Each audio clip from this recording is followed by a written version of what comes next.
Nadreen, आप देख रहे हैं क्राइम टाइम न्यूज। मैं हूं आपका दोस्त Khaisar Khan, bureau chief crime time news.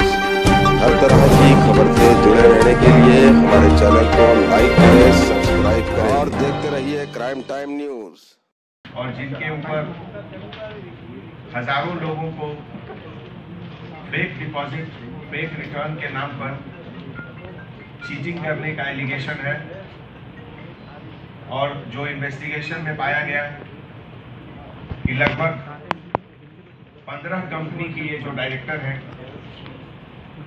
और इनके तहत पिछले कुछ समय से जो इन्वेस्टिगेशन हो रही थी उसमें बहुत इंक्रिमिनेटिंग चीज सामने आई थी।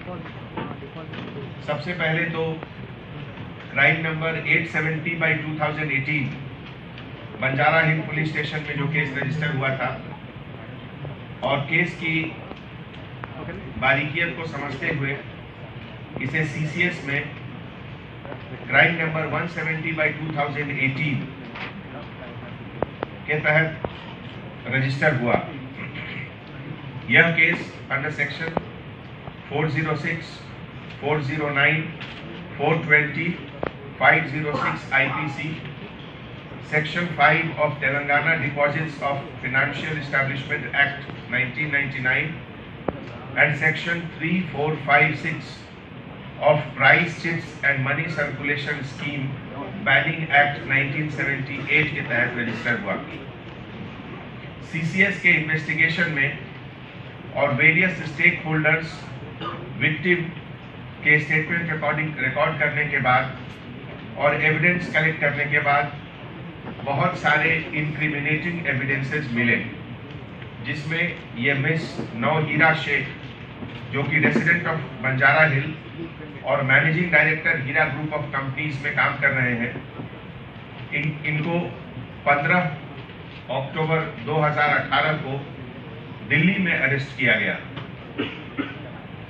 दिल्ली में अरेस्ट होने के बाद ट्रांजिट रिमांड पर इनको हैदराबाद लाया गया और आज इनको honourable 12th additional chief metropolitan magistrate court Nampally Hyderabad में प्रोड्यूस किया गया। इसके पहले दिल्ली में साकेत कोर्ट से इनको ट्रांजिट वारंट पर यहां लाया गया। इनके काम करने के तरीके में बहुत लोगों को तरह तरह का इन्वेस्टमेंट प्लान बताकर, गोल्ड स्कीम प्लान बताकर और 36% एनुअल रिटर्न इनका लालच देकर कॉमन पब्लिक को, डिपॉजिटर्स को, इन्वेस्टर्स को इन्होंने चीट किया। इसमें बहुत से चीज सामने आई है, जैसे कि ये जो क्राइम से जो इल गॉटेन वेल्थ है, जो पैसा है, इसको इन्होंने बहुत जगह इन्वेस्ट किया in purchase of assets in various names and in names of individuals and company। तो इसके तहत लगभग अभी तक के इंफॉर्मेशन के हिसाब से और सीसीएस के इन्वेस्टिगेशन के हिसाब से लगभग 160 bank account has been identified across the India, जिसमें महाराष्ट्र, तेलंगाना और कई जगह के बैंक अकाउंट्स भी हैं। और ये सब प्रॉपर्टीज जो है, अब इनको आगे इसमें क्या करना है, Telangana deposit of financial establishment act 1999 और price chits and money circulation scheme banning act 1978, इसके तहत भी हम लोग आगे कार्रवाई कर रहे हैं। ये कि एक सीसीएस में जो केस पहले रजिस्टर हुआ था 2012 में 154/2012 under section 420, 406 Red with 34 IPC of white collar offense A division CCS के तहत इन्वेस्टिगेशन हुआ। ये पूरे इन्वेस्टिगेशन में बहुत साइंटिफिक तरीके से, बहुत कोऑर्डिनेटेड वे से मेहनत करके हमारे सीसीएस के team under additional CP crime, DCP DD और खास करके जोगया additional DCP economic offences wing, K Ram Kumar assistant commissioner of police CCS ये सब मिलकर ये केस को डिटेक्ट किए और अक्यूज को अरेस्ट किए हैं। थैंक यू సార్ ప్లీజ్ చెప్పా ఈ మొత్తం ఎన్ని కోట్లు మీరు కలెక్ట్ చేసి ఇప్పటిదాకా మీకు సమాచారం మేరకు? इस विषय में एग्जैक्ट फिगर कहना बहुत मुश्किल है। जब तक टोटल इन्वेस्टर्स अब जब अपना डिटेल बताएंगे जी सर, आपके माध्यम से मीडिया के तरफ से ये पूरा न्यूज़ अब पब्लिक हो जाएगा। ऐसे बहुत इन्वेस्टर्स हैं जो अभी तक रिकॉर्ड पर नहीं आए हैं। So I can only give you correct assessment after few days because there is an estimate in CCS that very large number of depositors they have not yet complained. That is why I don't want to give you any speculation figure. Okay? अभी तक कितने लोग complaint किए sir इनके ऊपर? बंजारा हिल police station में crime number 870/2018 यहाँ से ये केस शुरू हुआ था रिसेंटली, और उसके बाद because the case was of a different nature it required specialized investigation, and that is why it was handed over to CCS. ये बंजारा में कितने लोग इनके ऊपर कंप्लेंट किए sir? Original complaint was registered after complaint of only one person. अच्छा, That is how it started.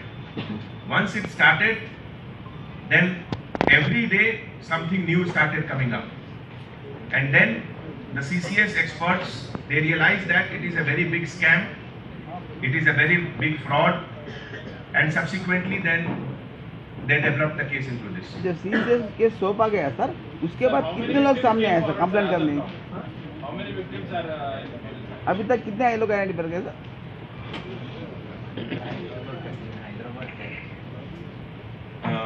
I request all of you, this is, you know, in this kind of case, once the accused is identified, once the accused is arrested, that is a big landmark. Whatever figure I tell you now may not be correct. Therefore, I request you not to ask for any exact figure at this point of time. Definitely, in few days from now, once our teams work on everything, as I have already informed you, there are at least 160 bank accounts. Now, all the 160 bank accounts, each and every transaction has to be evaluated. In each transaction, who is the party concerned, from where the money has come. So it is not a very easy thing to do it right now. Right now, our intention was to bring the person to book, to produce the person before the court of law, that there is a crime, a major crime committed. Now, during the course of further investigation, that is how we will do now in exact calculation of how many persons are cheated, how many money has been cheated. All those things will take some time. क्या account ने जब्त किया sir? पूरा 160 bank freeze किया था आपने? Account जब्त किया गया है ना, वैसी है सर फिलहाल account? When we know about these kinds of transactions in a bank which is suspicious, there is a process for that. There is a procedure for that. So we will follow all the procedures, and as and when required, through the request of the court, we will definitely go for seizure of the account also. But there is a procedure for that. as of the bank account are seized and freeze हो गए sir, freeze के लिए आप कुछ because later it can be managed, right? Nothing can be managed now once the person is arrested, and now any transaction is very much under the eyes of the law, so it is not easy. Nothing can happen now. और कितने लोग हैं sir इनके साथ? ये एक ही है और कोई है साथ?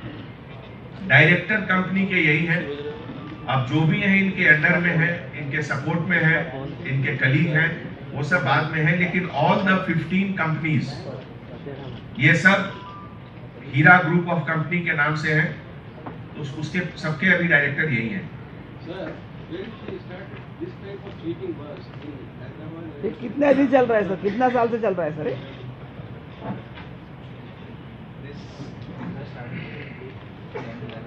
देखिए जो फर्स्ट केस रजिस्टर हुआ है दैट इज 154 बाय 2012. सो पहला कंप्लेंट जो आया है दैट इज 2012 में. इसका मतलब दैट डेफिनेटली 2011 या जरूर 2012 से चल रहा है.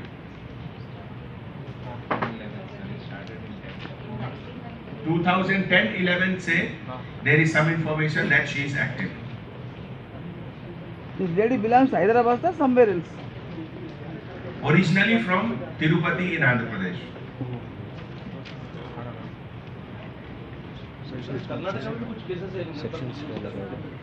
है केसेस भी है.